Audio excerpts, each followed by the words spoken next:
Hello students, welcome back to Affinity Digital. Hope आप लोग का पेपर अच्छा गया है। तो आज हम डिस्कस करने वाले हैं जूलॉजी पेपर और फुल लेंथ टेस्ट नंबर 5 का। तो let us discuss the paper. तो फर्स्ट क्वेश्चन जो था वह है कि फ्लैट वर्म्स एनिमल किंगडम से है। Flat worms are mostly ectoparasite, radially symmetrical, coelomates and triploblastic. तो जो फर्स्ट फ्लैट वर्म्स है, तो obviously flat worms are belonging to platyhelminthes and platyhelminthes are what triploblastic. Okay, तो आंसर इसका क्या होगा? ट्रिप्लोब्लास्टिक। सिलोमेट्स नहीं है क्योंकि platyhelminthes is acoelomates. Radially symmetrical नहीं है because they are bilaterally symmetrical, and mostly ectoparasite नहीं है, मोस्टली एंडोपैरासाइट्स। ओके, तो दैट्स व्हाई आंसर होगा हमारा number 4। Next, which of the following is the smallest taxonomic group of animals having a cranium, vertebral column, ventral heart, pulmonary respiration and 2 pairs of legs? Okay, तो इसमें पूछा गया है कि कौन सा इन 4 में से सबसे स्मॉलेस्ट टैक्सोनॉमिक ग्रुप है जिसमें ये 4 ऑप्शंस हमें मिल रहा है। तो देखो, कॉर्डाटा जो है वो क्या है? That is a phylum. Okay, तो chordata is phylum, vertebrata is subphylum, tetrapoda is what? Superclass. Tetrapoda is superclass and Gnathostomata is division.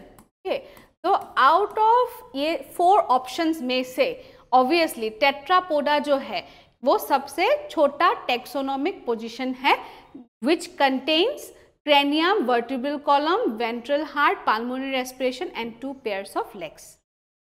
तो आंसर होगा हमारा number 3, that is the tetrapoda. Next, what is common between parrot, platypus and kangaroo? Okay, तो parrot is a bird, platypus and kangaroo are mammals, and that's why they will have what in common is none other than they are warm blooded. So क्या होगा? homeothermy, मतलब they are warm blooded, all of them are warm blooded organisms, yeah, homeotherms. Next, which of the following pairs are correctly matched? Okay, तो कौन सा pair correctly matched है? crocodile is having 4 chambered heart, correct है।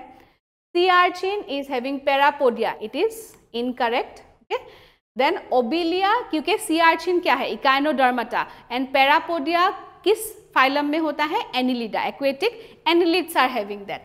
Then Obelia is having metagenesis, जो alteration of generation है polyp and medusa का, that is correct. And Canis is a mammal and it is having thecodont dentition, is also correct. तो 1, 3 and 4 are correct, 1, 3 and 4 are correct. इसमें एक ही pair wrong है, वो है sea urchin is having parapodia, is wrong. Next, correct description of tegmina is, तो tegmina क्या है? First pair of wings. Okay, जो कॉकरोचेस में मिलता है, तो फर्स्ट पेयर ऑफ विंग्स है, एंड वो कहाँ से अराइज होता है? मेसोथोरेक्स से, और हम जानते हैं कि वो फ्लाइंग के लिए यूज नहीं होता, it is mainly for protection. तो वो कैसा है? ओपेक्ट है, लेदरी है। ओके, तो it will B number 3, opaque, leathery and it arises from the mesothorax, that's why हम उसको नाम दे सकते हैं क्या? mesothoracic wings. तो number 3 is the correct answer. Next, how many of the following are part of female reproductive system in cockroach? Okay, तो बहुत सारा ऑप्शन दिया है, इसमें से हमें ढूंढना है कि फीमेल रिप्रोडक्टिव ऑर्गन का कौन सा करेक्ट ऑप्शन है। तो इसमें collateral gland is female reproductive, spermathecal pores is female reproductive, Spermatheca is female reproductive, vestibulum is also female reproductive. Okay, बाकी phallic gland and titillator are the male reproductive system of cockroach. तो यहाँ पर 4 option जो है वो female reproductive system का है, तो आंसर होगा number 2. Next, correct statement with respect to frog. Out of sense organs, eyes and internal ears are cellular aggregation around nerve endings and the rest are well developed structure. ये wrong है। क्यों wrong है? क्योंकि मतलब out of sense organ, eyes and internal ears are well organized structures and the rest are just cellular endings. तो ये मतलब उल्टा लिख दिया, इसलिए ये wrong हो गया, क्योंकि eyes and ईयर्स आर, हम बोल सकते हैं eye and internal ear are well developed and well organise structure. तो ये स्टेटमेंट रॉन्ग है, हमें करेक्ट ढूंढना है। तो फीमेल लेस 250 to 300 नहीं है, कितना होगा 2500 to 3000, तो ये भी रॉन्ग हो गया। Mid brain is characterize by a pair of optic lobes, ये करेक्ट है, तो यही हमारा करेक्ट ऑप्शन है नंबर 3। 4 में दिया है the ventricle opens into sac like conus arteriosus, जो कि ठीक था, लेकिन लिख दिया on dorsal side of the heart, क्या होगा ventral side of the heart होगा, तो ये भी स्टेटमेंट रॉन्ग हो गया। तो इसमें नंबर 3 ही करेक्ट स्टेटमेंट है। Next, which tissue specially has lipids with complex structures. तो लिपिड्स विथ कॉम्प्लेक्स स्ट्रक्चर्स जो होते हैं कॉन्जुगेटेड लिपिड टाइप्स, तो वो प्रेजेंट होते हैं, बायोमोलिकुल्स में लिखा है in the neural tissue. Neural tissue is having complex lipids. Then palmitic acid है, तो हम जब फैटी एसिड्स को काउंट करते हैं कार्बोक्सिल कार्बन को भी हम काउंट करना पड़ेगा। तो पाल्मिटिक एसिड क्या होगा 16 कार्बन्स होगा, उसमें से including the carboxyl carbon, excluding the carboxyl carbon नहीं होगा, including the carboxyl carbon. Next, in enzyme classification there are how many sub classes for each class.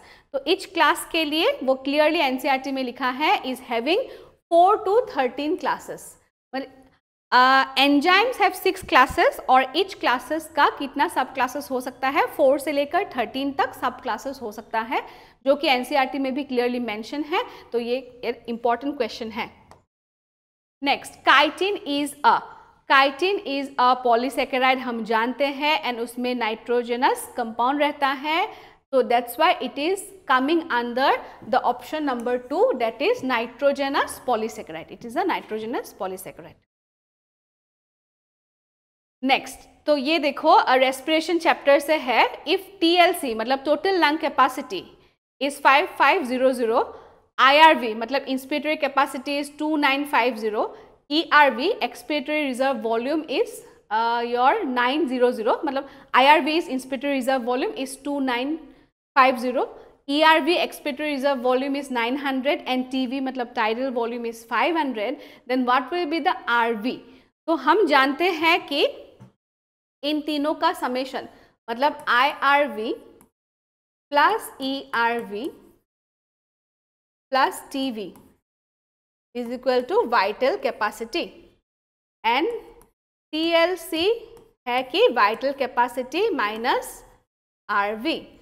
तो इसलिए क्या होगा, हम इन तीनों को पहले सम करके वाइटल कैपेसिटी को निकालना पड़ेगा, एंड अल्टीमेटली अगर हमें आरवी निकालना है तो that will be TLC minus vital capacity. तो हम वाइटल कैपेसिटी को निकालने के बाद TLC से, जब हम TLC ऑलरेडी मेंशन है, तो हमें IRV, ERV और TV को सम करना पड़ेगा, दैट इज वाइटल कैपेसिटी, और तीनों को सम करने के बाद जब हम TLC से उसको माइनस कर देंगे, then we will get the exact value of residual volume, and वो आकर this one will be the correct answer number 4। Next, after taking a long deep breath, we do not respire for some seconds due to। जब हम एक long breath लेते हैं उसके बाद थोड़े टाइम के लिए, थोड़े सेकंड्स के लिए, we are not respiring. What is the exact reason? जब हम एक लॉन्ग डीप ब्रेथ लेते हैं तो हमारे बॉडी में दो चीज़ें होता है। एक है कि कार्बन डाइऑक्साइड का लेवल कम हो जाता है, ऑक्सीजन का लेवल हाई हो जाता है, लेकिन हमारा जो केमोसेंसिटिव एरिया है in the body is detecting carbon dioxide and hydrogen ion but it is insensitive to oxygen, हम जानते हैं। इसलिए क्या होगा, जो थोड़ा सा गैप हो जाएगा, that gap is because of none other than less carbon dioxide in blood, no doubt। जब हम deep breath लेंगे more oxygen भी होगा blood में, लेकिन वो oxygen is not playing a role in significantly triggering the chemosensitive area, but carbon dioxide is playing a role, so it will be less carbon dioxide in blood। Okay, then next, cardiac activity could be moderated by the autonomous neural system। Okay, तो हम जानते हैं sympathetic and parasympathetic, that is a part of the autonomic nervous system, cardiac activity को regulate कर सकता है tick the correct answer. The parasympathetic system stimulates the heart rate and stroke volume. ये wrong है क्योंकि स्टिमुलेट नहीं होता है, inhibit the heart rate and stroke volume, मतलब कम कर देता है। The sympathetic system stimulates heart rate and stroke volume, correct है क्योंकि ये स्टिमुलेट करता है, तो यही हमारा आंसर करेक्ट होगा। बाकी रॉन्ग क्यों है हम देख लेते हैं। The parasympathetic system decrease the heart rate but increase stroke volume, ये रॉन्ग है क्योंकि अगर हार्ट रेट इंक्रीज होगा तो स्ट्रोक वॉल्यूम तो इंक्रीज होगा ही, तो that's why this is also wrong. And दोनों ही डिक्रीज करता है, एक को डिक्रीज करके एक को इंक्रीज, ऐसा नहीं है। The sympathetic system decrease the heart rate but increase stroke volume, ये भी ऐसा नहीं है। सिंपैथेटिक सिस्टम दोनों को ही इंक्रीज करेगा, एक को इंक्रीज एक को डिक्रीज करेक्ट नहीं है, तो इसलिए सिर्फ नंबर 2 ही हमारा करेक्ट ऑप्शन है। Next, consider the following 4 statements and select the correct option stating which one are true and which one are false. Okay, तो proteins contribute 6 to 8% of the blood plasma. Okay, ये true है, तो हम यहाँ पर लिख देंगे ट्रू है। Plasma contain very high amount of mineral, very high नहीं है, small amounts of minerals. Okay, तो इसलिए ये स्टेटमेंट फॉल्स होगा। Plasma without the clotting factors is called serum, it is right क्योंकि प्लाज्मा से क्लॉटिंग फैक्टर्स को माइनस करने से सेरम होगा, that is true.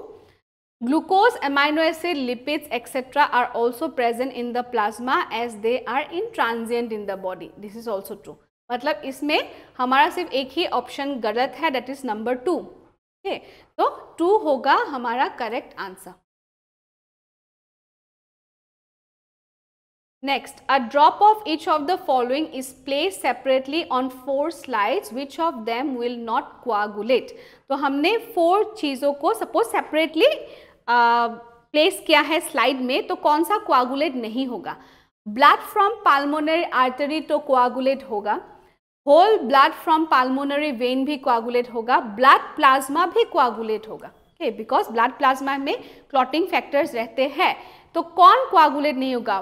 Serum, blood serum, because blood serum is not having the clotting factors, और clotting होने के लिए clotting factors is very important, तो इसलिए number 1 will be the correct answer.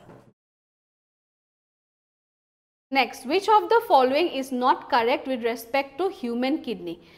The peripheral region is called cortex, मतलब बाहर का reason को हम कॉर्टेक्स बोलेंगे, सेंट्रल के का हम मेडुला बोलेंगे, करेक्ट है। Malpighian corpus are present in the cortical region. Malpighian corpuscle is your glomerulus plus Bowman's capsule, वो रहता है cortical region में, करेक्ट है। Blood enters glomerulus through efferent arteriole, ये wrong है क्योंकि ये efferent नहीं होना चाहिए था, क्या होना चाहिए था? efferent arteriole। ग्लोमेरुलस में एंटर करने के टाइम होता है efferent, निकलने के time going out is efferent, तो इसमें गलत लिख दिया, तो यही रॉन्ग स्टेटमेंट है। 4 नंबर स्टेटमेंट में लिखा है the concave part of kidney is called hilum, which is also correct. Okay, तो इसमें एक ही स्टेटमेंट रॉन्ग है, number 3। Next, complete the following paragraph by selecting the option that correctly fill the blanks. The kidney has built in mechanism for the regulation of glomerular filtration rate. One such efficient mechanism is carried out by One such efficient mechanism is carried out by क्या है? JGA apparatus, मतलब juxtaglomerular apparatus. Juxtaglomerular apparatus is a special sensitive region formed by cellular modification in the, किसके cellular modification से होता है? DCT और efferent arteriole, दोनों के point of connection में जो होता है, that is because of DCT when comes in contact with efferent arteriole, उस पॉइंट में सेलुलर मॉडिफिकेशन होकर JGA बनता है। efferent क्या होगा? efferent arteriole, and a fall in GFR can activate the JG cells to release क्या होगा? renin, and renin के वजह से क्या हो जाएगा? ultimately the GFR will be controlled। तो हमने फिल इन द ब्लैंक्स कर लिया, JGA, DCT, efferent arteriole और renin, तो option number it is 4। Next, articulation of famer with pelvic गार्डल। हम जानते हैं कि फेमर जो बोन है pelvic girdle के साथ join होने से that joint is called as ball and socket joint. Okay, and ball and socket joint is the most freely movable joint that is a part of the synovial joint. तो answer होगा number 2, ball and socket joint. Next, the ion responsible for unmasking of active site for myosin or cross bridge activity during muscle contraction. तो हम जानते हैं कि myosin तो हमेशा ready होता है एक्टिन के साथ बाइंड करने के लिए, लेकिन एक्टिन इज नॉट रेडी. तो कब रेडी होता है? जब कैल्शियम अवेलेबल होता है. तो calcium availability makes the active site for myosin on actin free and then cross bridge activity can happen. तो obviously कौन होगा ये? Calcium, which is very important for muscle contraction. Next, read the following statements about health and select the incorrect one. Immune system maintains our health, correct है. Health is defined as a state of complete physical, mental and social well-being, ये भी correct है. Health increases productivity and economical prosperity, ये भी correct है. Health increases infant and maternal mortality, जो कि wrong है. Increases नहीं होगा, क्या होगा? Decreases. Okay, it should be decreases. तो ये wrong हो गया, तो यही हमारा correct answer है. तो number D is wrong. Next, the correct sequence of meninges from inner to outer side. तो inner side से लेकर cranial meninges, मतलब हमारा जो ब्रेन का protective layers which are called as the cranial meninges. सबसे अंदर होता है पायामीटर, नेक्स्ट होता है एराक्नॉइड एंड सबसे ऊपर मतलब स्कल को जो फेस करता है दैट इज द ड्यूरामीटर. तो number 3 is the correct answer. Pia mater is close to the your brain tissue, then बीच में होता है एराक्नॉइड एंड सबसे ऊपर जो स्कल को फेस कर रहा है that is the dura mater. Next, during repolarization of nerve, जब इसमें क्या लिखा है? रीपोलराइजेशन लिखा है, not depolarization. Na+ channels are closed and K+ channels are open. Okay, तो यही करेक्ट आंसर है. बाकी क्यों रॉन्ग है हम देख लेते हैं. I will explain. K+ gate closes and Na+ gate open नहीं होता. Both K+, this is wrong. K+ and Na+ gate close, wrong. Both gates open. Okay, तो जब रीपोलराइजेशन होता है मतलब जब एक एक्शन पोटेंशियल ऊपर की तरफ जाता है is because of opening of sodium channels, और इसको हम लोग क्या बोलेंगे? डीपोलराइज्ड. जब वो एक पॉइंट पर स्पाइक पर पहुंच गया उसके बाद फिर से रीपोलराइज्ड होता है, तो ये क्यों होता है? Because of opening of K+ channels. तो डीपोलराइजेशन का एग्जैक्ट रीजन है opening of voltage gated sodium channels. वो क्या करेगा? इनसाइड को पॉजिटिव बना देगा, आउटसाइड को नेगेटिव बना देगा. जाते जाते जब एक पॉइंट पर पहुंच गया उसके बाद the repolarisation process will start, during which ये चैनल्स क्लोज्ड हो जाएंगे एंड ये चैनल्स हो जाएंगे open. So that's why first option is correct. Na+ channels are closed and K+ channels are open. Number 1.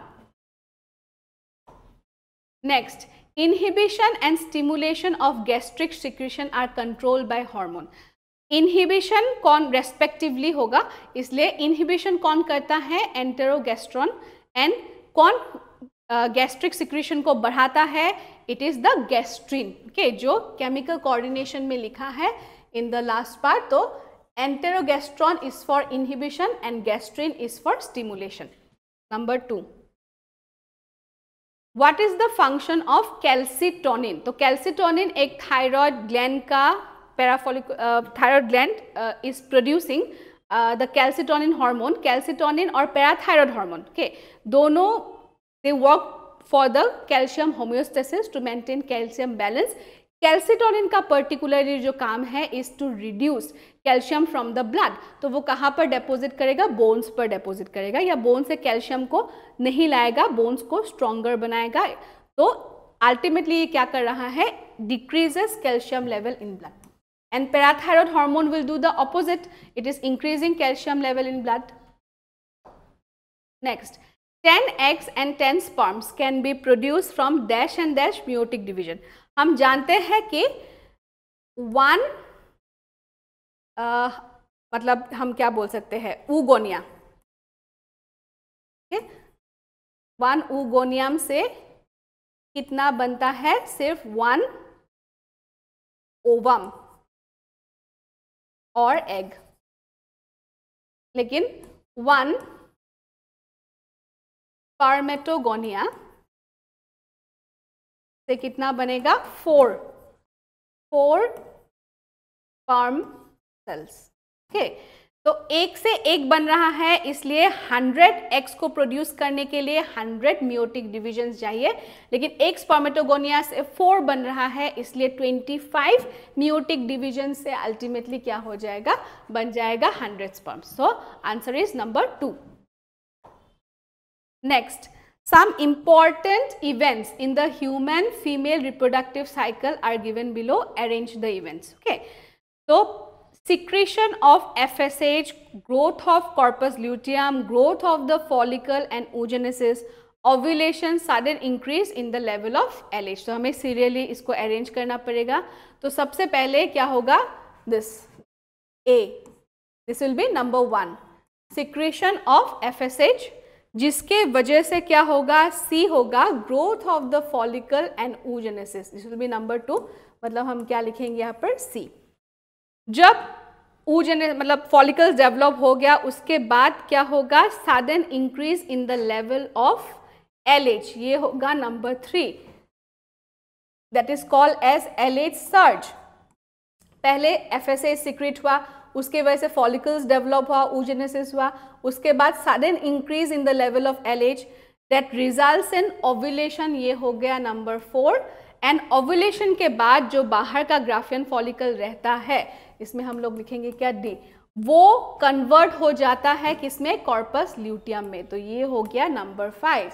तो नंबर इस will be number B, ACEDB, ACEDB। तो number 3 is the correct answer. Next, match the following and choose the correct options. Okay, तो trophoblast जो है हम जानते हैं क्या है? आउटर लेयर ऑफ ब्लास्टोसिस्ट, जहां से the embryo is not form but the placenta and all this things are formed. तो ट्रोफोब्लास्ट ए क्या होगा? सी होगा।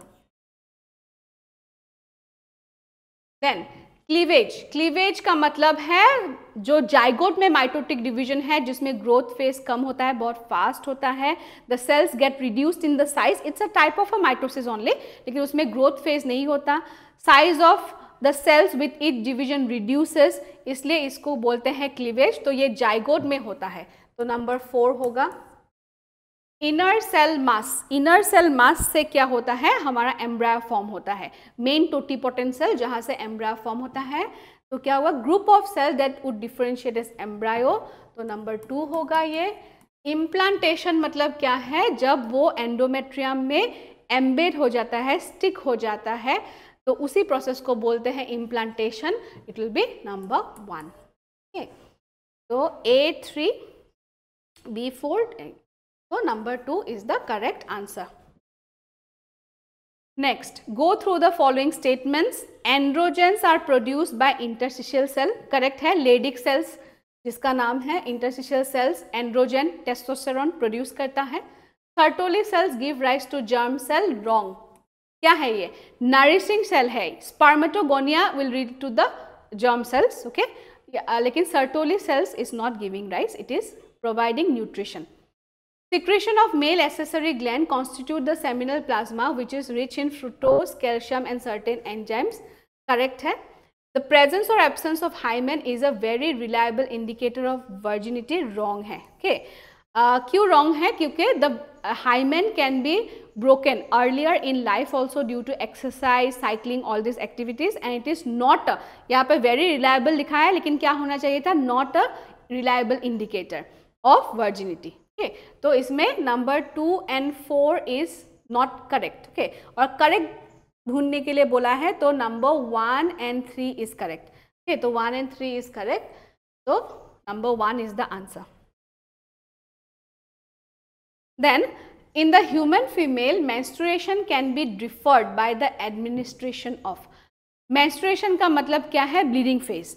एंड ब्लीडिंग फेज में एंडोमेट्रियम शेड हो जाता है, एंड इसको डिफर्ड मतलब डिलेड कैसे कर सकते हैं? is delayed by obviously administration of the hormones that help in maintaining the endometrium. तो endometrium को maintain करने के लिए कौन हार्मोन है? None other than estrogen and progesterone. तो जब एस्ट्रोजन एंड प्रोजेस्टेरॉन का कॉम्बिनेशन दिया जाता है, then the endometrium will be maintained and the menstrual phase, the menstruation phase, that is the bleeding phase, will be delayed, that is deferred. So number 4 is the correct answer. Next, in vitro fertilization is a technique that involves transfer of which one of the following into the fallopian tube. In vitro fertilization में जब fallopian tube में डाला जाता है zygote intrafallopian transfer, तो क्या होता है? आइदर जाइगोट फॉर्म में या up to early embryo up to 8 cell stage. तो number 2 is the correct answer. लेकिन अगर उससे बड़ा हो गया तो इसको कहाँ पर ट्रांसफर करना पड़ेगा? यूटेरस में.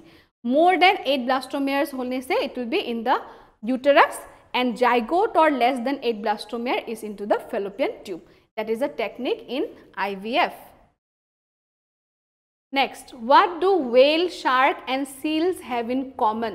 Okay, तो whale, shark और seal, okay, तो वो लोग कहाँ? Whale is a mammal, okay, seal is a mammal, shark is a fish, cartilaginous fish. तो इन तीनों में से क्या कॉमन हो सकता है? होम्योथर्म्स नहीं है सबके, इस कन्वर्जन इवोल्यूशन, क्योंकि ये अलग अलग है इनका, लेकिन they are all present in the aquatic environment, and when they are present in the aquatic environment, mode of swimming, the type of fins and all these things are common in them.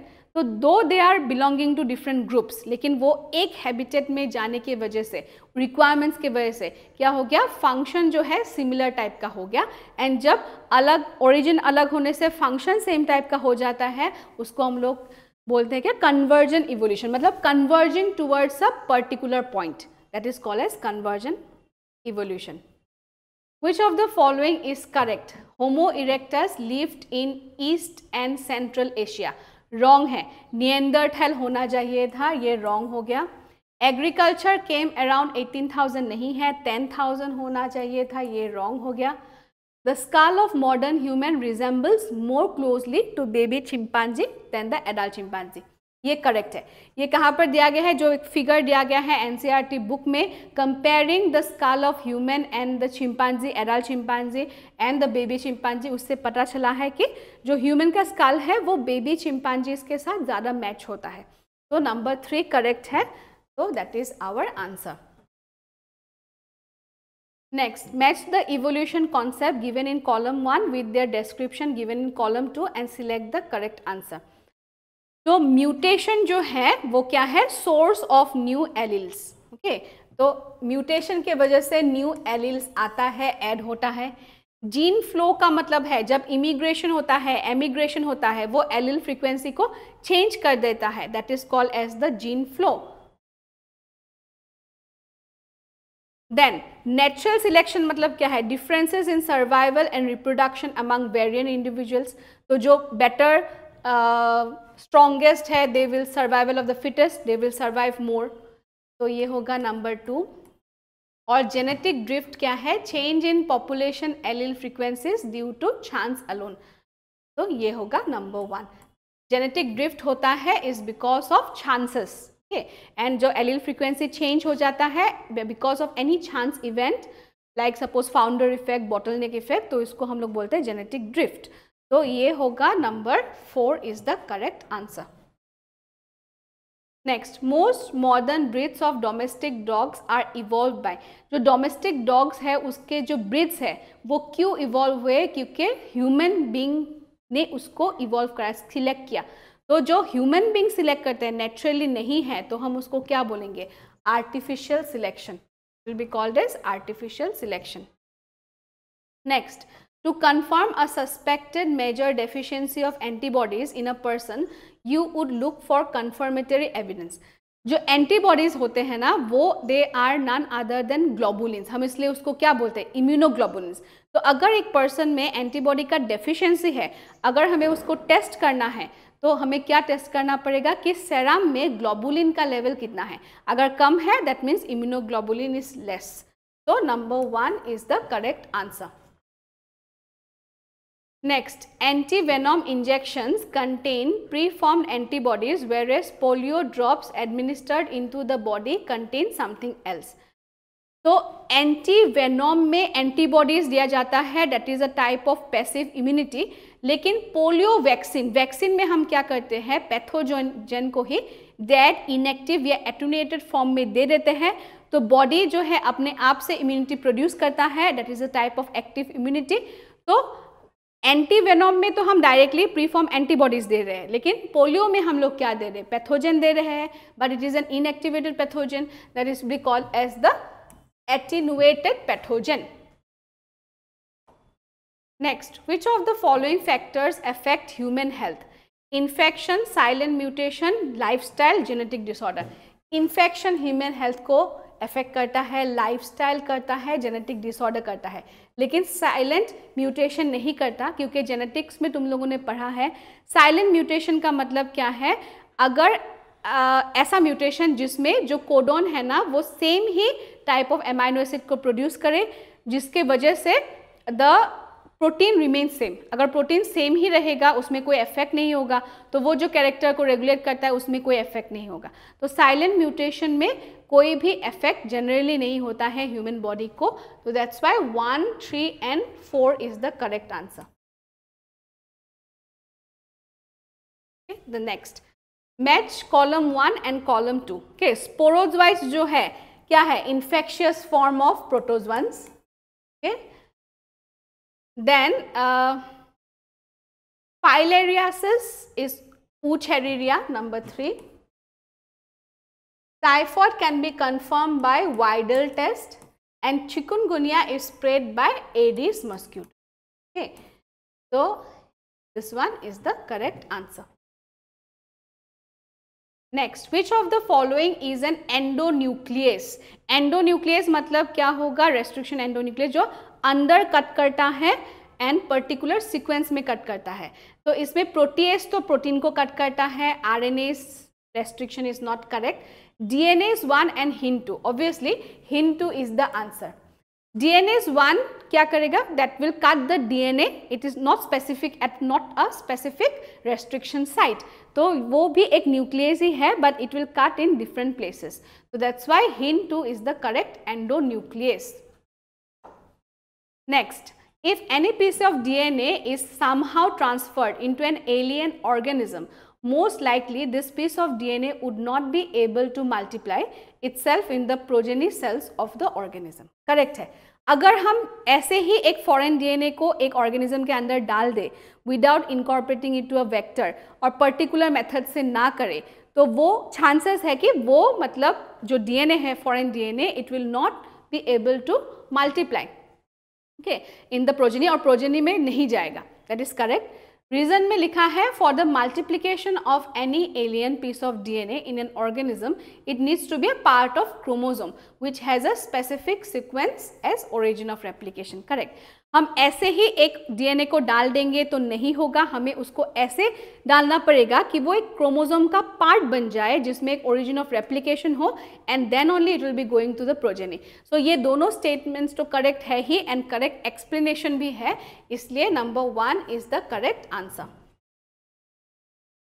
Next, selectable markers help in identifying and eliminating non-transformants and selectively permitting the growth of transformants. Okay, correct है. Selectable जो markers होते हैं वो हमें ये help करते हैं कि कौन सा ट्रांसफॉर्म हुआ या ट्रांसफॉर्म नहीं हुआ, उसको आइडेंटिफाई करना. तो ये करेक्ट है. If a recombinant DNA bearing gene for resistance to ampicillin is transferred into E. coli cell, the host cell become transformed into ampicillin resistant gene. E coli का खुद का एम्पिसिलिन रेजिस्टेंस नहीं होता, लेकिन अगर हम उसमें एक रिकॉम्बिनेंट डीएनए डाल दे जिसमें एम्पिसिलिन रेजिस्टेंस है, तो ई कोलाई भी एम्पिसिलिन रेजिस्टेंट बन जाएगा. तो दैट इज ऑल्सो करेक्ट. लेकिन यहाँ पर दोनों ही करेक्ट है, लेकिन करेक्ट एक्सप्लेनेशन नहीं है. तो that's why number 2 is the answer. Next, in BT cotton, the BT toxin present in plant tissue as protoxin is converted into active toxin due to enzymatic activation. BT toxin जो है वो insect में जाने के बाद वो active हो जाता है.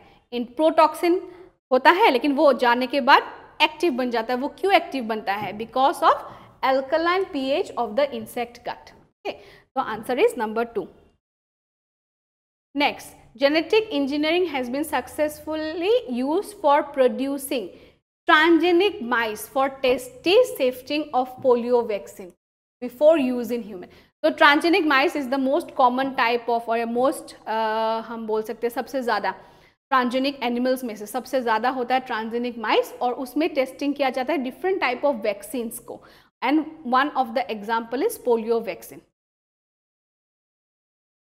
And the last question, the possibility of genetic engineering exists because the phenomenon of transduction in bacteria is widely understood. मतलब ये genetic engineering का reason नहीं है. We can cut DNA at specific sites. ये तो ठीक था, लेकिन DNase लिख दिया, इसलिए ये wrong है. ये भी wrong बन गया, DNase 1 दे दिया. DNase 1 is not a restriction endonuclease. It's a normal nucleus. We can see DNA by electron microscope. सिर्फ सी करने से जेनेटिक इंजीनियरिंग में हेल्प नहीं होगा, that is also not correct. In vitro usage of restriction endonucleases isolated from bacteria, this is correct. In vitro जो हम restriction endonuclease को use कर सकते हैं by isolating them from the bacteria, that discovery led to the recombinant DNA procedure and helped in the genetic engineering process. So number 4 is the correct answer. Okay, so this is the end of discussion of your zoology paper of the full length test. तो अच्छा करते जाओ with each full length test, और 5 full length test बचा है, तो all the best and just be fully prepared for your NEET. Okay, thank you so much.